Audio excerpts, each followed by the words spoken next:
zato što za sekoja работа во животот треба најмалку двајца. Pas kësaj, kryeministri Hristijan Mickovski tha se grupet e punës nuk janë palë, por partnerët qeverisës, dhe se janë parafruar në një zgjidhje brenda kornizave kushtetuese dhe standardeve ndërkombëtare. Pa zato što не се договараме, ние не преговараме.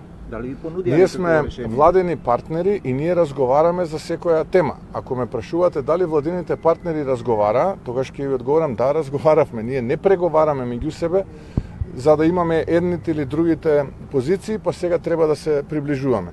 Но ако беше формулирано прашањето дали разговаравте, еве ќе ви дадам одговор, да, разговаравме во текот на вчерашниот ден и мислам дека конвергираме кон решение кое што е согласно Уставот и меѓународните стандарди.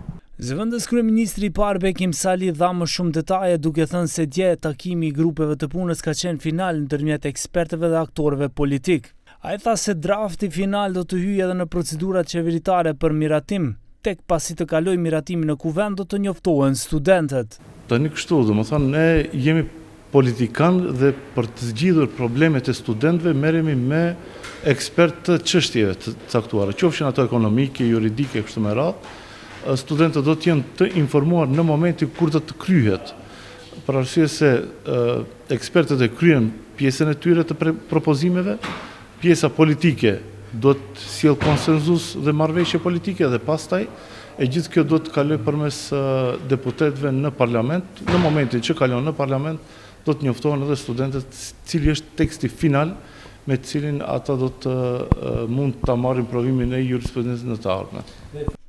Kjo situatë vazhdon të mbajë të revoltuar studentët shqiptarë të juridikut të cilët janë shprehur kundër propozimit të pushtetit që zgjidhja të jetë siç thonë gjysmake, që provimi teorik i jurisprudencës të jepet në shqip ndërsa pjesa praktike të kalohet në gjuhën maqedonase.